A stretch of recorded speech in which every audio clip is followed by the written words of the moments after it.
Little storyteller. Nimbus was a happy, fluffy cloud who loved to drift over the bright, colorful world below. Today, Nimbus floated above a very special place, a candy factory. The factory had tall, twisty pipes and giant windows where you could see yummy treats being made. Inside the candy factory, a little gummy bear named Gummy was bouncing happily. He was green and jiggly and loved watching the candy machines go whir and beep. Suddenly, a big puff of sweet-smelling steam floated out of a tall chimney and tickled Nimbus's fluffy bottom. Nimbus giggled. The sweet smell made him feel funny, and all of a sudden, little colorful things started to fall out of him. They weren't raindrops.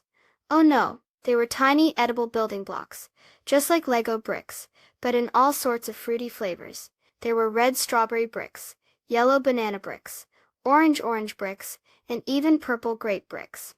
Down below, in a sunny green field, a group of happy children were playing. There was Lily with her bright pink bow, Tom with his funny blue hat, and Sam with his bright red shoes. They looked up in surprise as the colorful bricks started to fall all around them.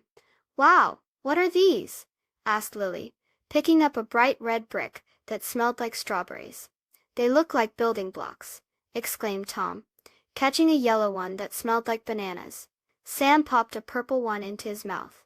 It tastes like grapes," he said, with a happy smile. The children started to collect the fruity bricks. Soon they had piles of all different colors and flavors. "Let's build something," suggested Lily. They worked together, clicking the little bricks together to make colorful towers and funny creatures. When they were finished building, they looked at their creations with pride. "Now," said Tom with a grin, "let's eat them." They all giggled and started nibbling on their fruity brick buildings. Everything tasted so sweet and delicious. Up in the sky, Nimbus smiled. It made him happy to see the children having so much fun with his fruity rain. He learned that sometimes, unexpected things can bring the most joy, and just like the different flavored bricks fit together to make something wonderful, friends can also work together and share to make fun times even better. Please subscribe. Thank you.